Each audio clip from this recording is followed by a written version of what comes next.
Back in 2018, Action Comics, the original superhero comic book, published its 1,000th issue. To mark the occasion, DC Comics made issue number 1,000 an 80-page special and released it with dozens of variant covers, one for each decade of Superman's existence, plus numerous others that were exclusive to particular retailers. Normally, I'm not a fan of variant covers or any other gimmick designed to make comics more collectible. I think turning comics into collectibles has done tremendous damage to the comics industry, comics fandom, and comics as an art form.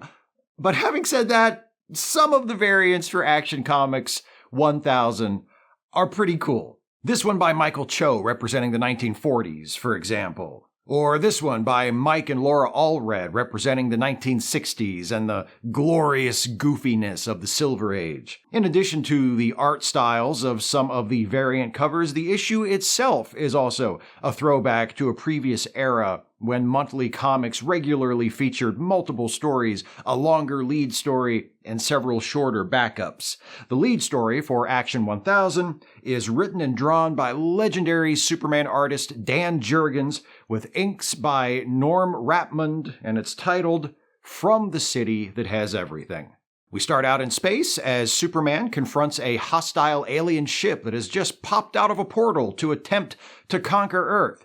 While Supes engages with these invaders, we get captions carrying bits of a conversation between Lois Lane and John Kent, Superman and Lois's teenage son. Apparently, there's a thing, and Superman is supposed to be there, and he's not there yet, but Lois assures John that Superman will definitely make it on time.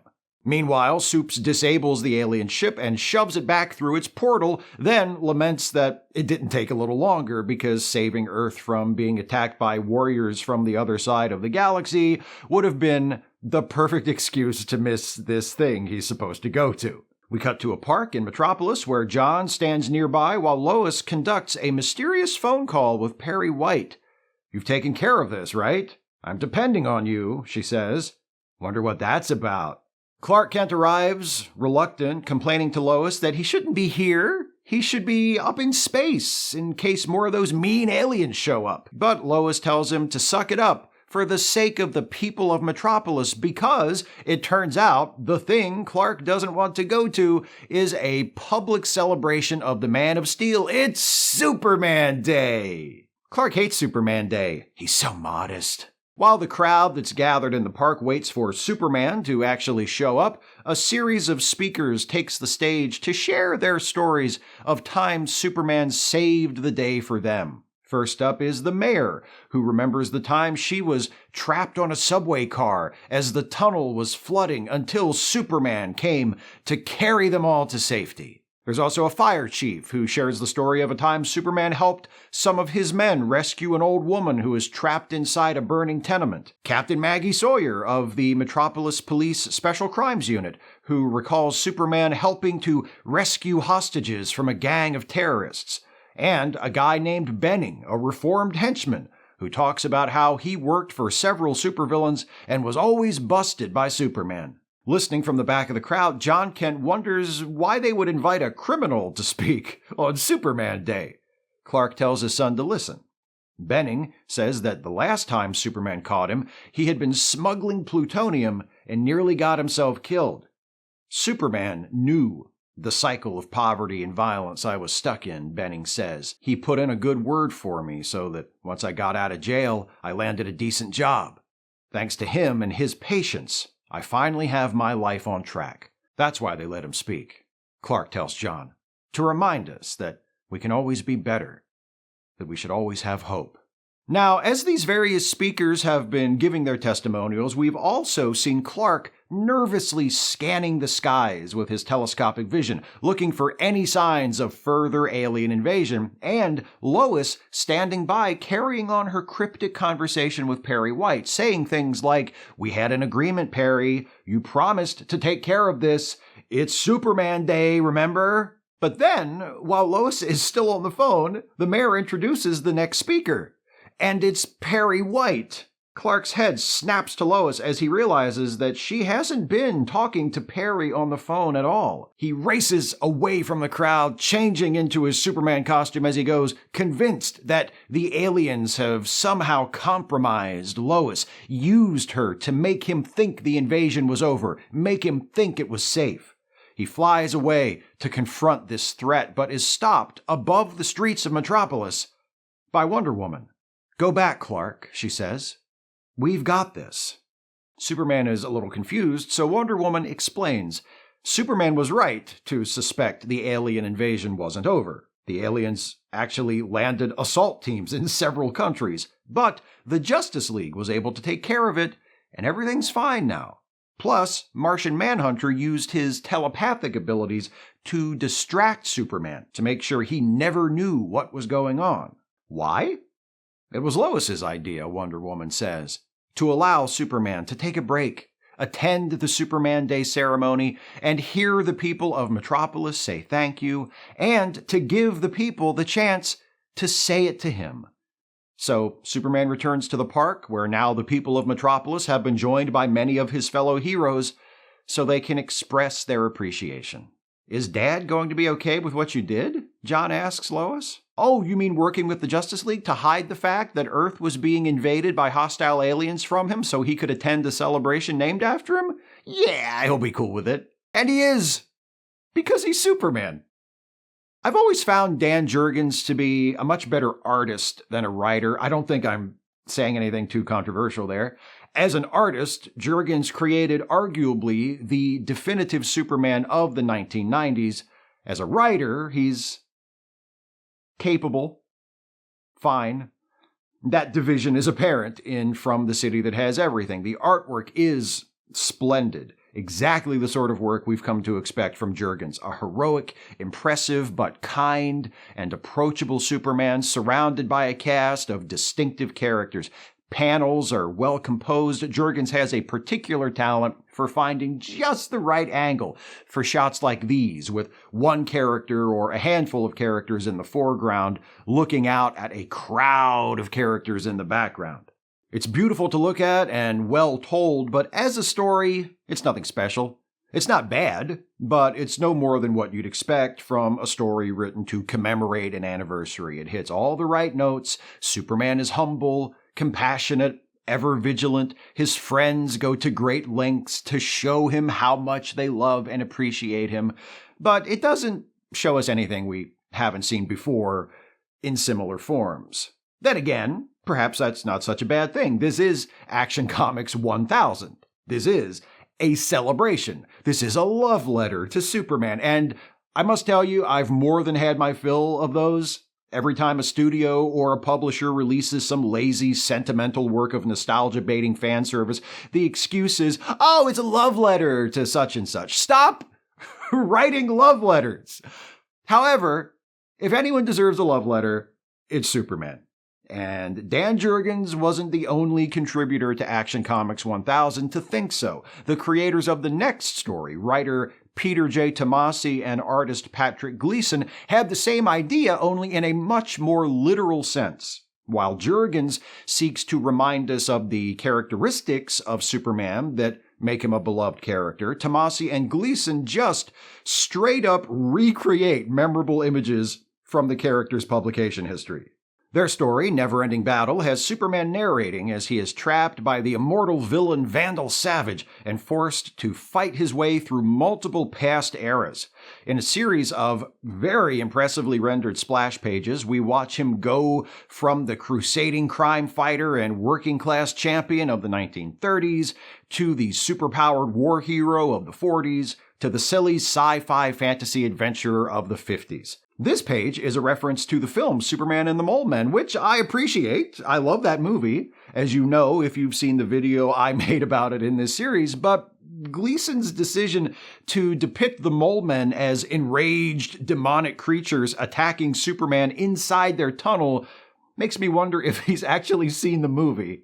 In the creative low point of the entire issue, we also see Superman's presence in The Dark Knight Returns represented on this page, where Gleason just straight up copies Frank Miller, even signing at the bottom Pat Gleason after Frank Miller. The Miller carbon copy is the most blatant offense, but the rest of the story is pretty much the same thing. The plot, such as it is a half-hearted excuse for a series of references. I don't know what the exact creative process was, but it wouldn't surprise me if Gleason already had a bunch of splash pages drawn and just sent them to Tomasi and said, "Can you come up with something to tie these together?" In the end, it's revealed that Superman is telling this story from his own birthday party, to which he was late due to having to fight through his past in order to defeat Vandal Savage. Both Lois and John fuss at him for standing there and narrating instead of blowing out the candles on this cake. I agree. Gleason's art is uninspired in terms of its subject matter, especially the Frank Miller copycat page, but the splash pages are eye-catching and boldly rendered. However, the story itself is next to nothing and certainly not worth delaying cake for. The next story, An Enemy Within, is sentimental for a different reason. It features artwork by Curt Swan, arguably the greatest Superman artist ever, who died in 1996. The 5-page story mostly consists of art drawn by Swan for an unpublished story inked by Butch Guice. The story depicts Captain Maggie Sawyer of the Metropolis Police dealing with a hostage crisis where a school principal under the mind control of Brainiac is threatening to kill one of his students. The story is narrated by Superman, who is following the situation with his super hearing while fighting Brainiac's drones in Japan. Sawyer's cops eventually subdue the principal using rubber bullets while Superman disrupts the signal Brainiac is using to control people. Superman credits Sawyer for having her cops use restraint in resolving the hostage crisis, thus placing this story well in the realm of fantasy, and also credits the gun-toting principal for resisting Brainiac's control and giving Superman time to identify and disrupt the control signal. In the end, Superman says, it's the indomitable will of humanity that guaranteed Brainiac's defeat. Superman himself only appears on the last page of the story, which is also drawn by Swan with inks by Kurt Schaffenberger, but which is actually a reprint of a page from Superman The Secret Years #2, originally published in 1985. An Enemy Within is nothing special in and of itself, but it is an inventive way of including Curt Swan in the 1000th issue of Action Comics, and I appreciate it for that. Marv Wolfman, a legendary creator in his own right, came up with a script that finds a clever way to make this a Superman story, even though Superman's not actually in it, and it reiterates one of Superman's most heroic and humanistic qualities, his faith in humanity. The digital and deluxe editions of Action 1000 include this story, The Game, written by Paul Levitz with art by Neil Adams. Superman plays chess with Lex Luthor, defeats him in a few moves. Luthor double-crosses Supes by binding him in kryptonite chains, which Superman easily escapes thanks to a mother box that temporarily blocks the kryptonite radiation. It's overly talky and contrived, but always nice to see Neil Adams draw Superman. Things take a positive turn from this point on. The next entry, The Car, written by Jeff Johns and Richard Donner, with art by Olivier Coipel, tells the story of Butch, a crook in the late 30s whose car is smashed when he crashes it into Superman during an attempted getaway. After having the car towed to a garage, Butch encounters Superman again, who encourages him to turn from crime and dedicate himself to helping others. "It's your life, Butch," Superman says. "You can fix it, or you can junk it." The message gets through. The closing panel depicts Butch, his car repaired, watching a group of neighborhood kids dance and play in the rush of water from an open fire hydrant. After that comes the 5th season, written by Scott Snyder, drawn by Raphael Albuquerque. Superman has followed Lex Luthor to a planetarium in Smallville. Luthor has recently got his hands on a pair of powerful tools, the Eye of Zotar and Kronos' Time Scissors, which he could use to cut from history the genealogical line of anyone, including Superman. Lex protests his innocence, claiming he's only come to the planetarium to stargaze, using the eye and the scissors to see deep into space and time. As the Planetarian Program begins to play, Lex tells Superman a story from his boyhood in Smallville, when he and his science class lab partner built a laser. It was a time of year in Smallville known as the fifth season, a short season between seasons at the end of winter and the start of spring when the weather was particularly unpredictable. Young Lex came to the planetarium to escape his abusive father and attached his homemade laser to the telescope so that its beam would be magnified and projected far into space. In fact, Lex tells Superman, funny enough, I nearly died sending the signal. I forgot to heat the liquid nitrogen we'd used. Technically, it should have blown up seconds after I used it. But I suppose I was lucky. It's not that Lex was lucky, of course. As he continues to tell Superman the story, we see that Superman already knows the story because he was there. Young Clark Kent was Lex's lab partner, and it was Clark's quick use of his heat vision to heat up the liquid nitrogen that kept it from exploding. Lex laments that his signal never received a response. No one heard him. Without giving away his secret identity, Superman shares that when he was a child, he was also looking for some message from the universe, some sign that the destruction of his planet hadn't been for nothing, some signal, some point to all of this. The Planetarian Program plays on, telling of the far future when Earth will be swallowed up by the expanding sun. Lex turns to Superman and admits he planned to kill him with the eye and the scissors. I know, Superman says, standing next to Lex as the planetarium shows them the end of the world. But maybe. It's the best story in the issue. Wistful, elegiac, but, like Superman himself, steadfast in its optimism and faith in the possibilities of what lies ahead. The planetarium setting and tying that setting personally to both Superman and Lex and their past, which only Superman knows they share, is a stroke of genius. The art by Albuquerque is gorgeous. I particularly admire his rendering of Lex, who has the snide arrogance we expect, but just enough vulnerability to make him human. The fifth season is a gentle appeal for humanity and forgiveness, a hopeful plea that two enemies who once were friends might find their way to friendship once again.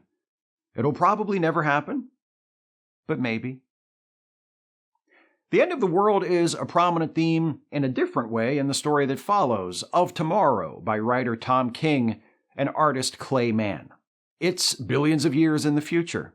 Earth is scorched and barren and long since abandoned. The sun is swelling and about to envelop the planet.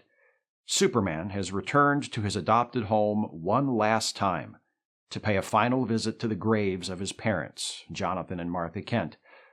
He speaks to them, though he admits he's not sure if they can hear him or if they are simply gone.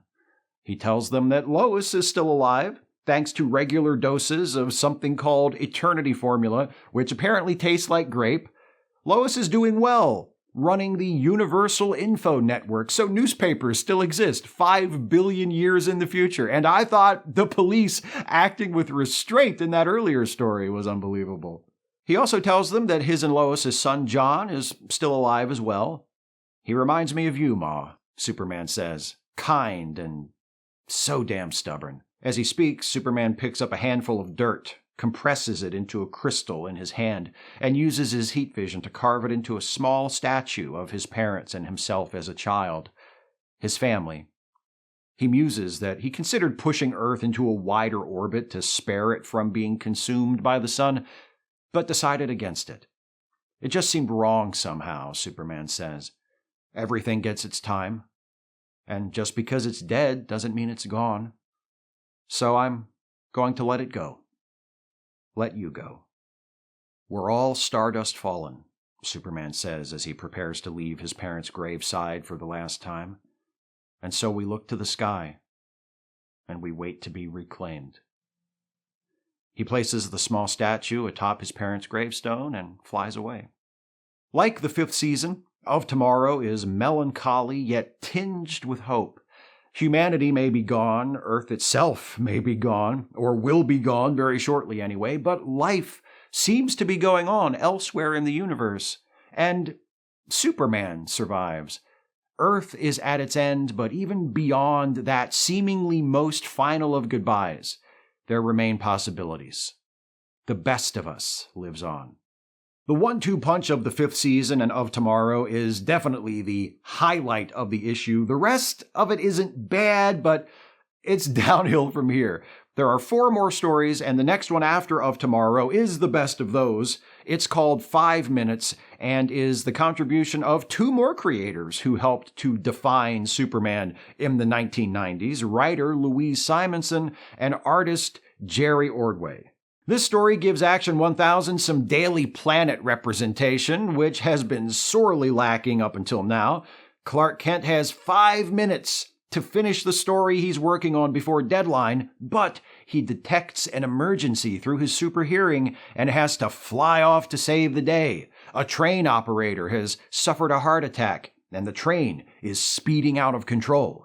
Superman arrives in time to stop it, but before he can go back to the office to finish his story, he sees his pal Bibbo being robbed and swoops into the rescue. Then, as he's returning to the planet, his telescopic vision shows him a satellite falling out of orbit, straight toward Metropolis. He smashes the satellite to smithereens and makes it back to his desk, where he finishes and submits his story with seconds to spare.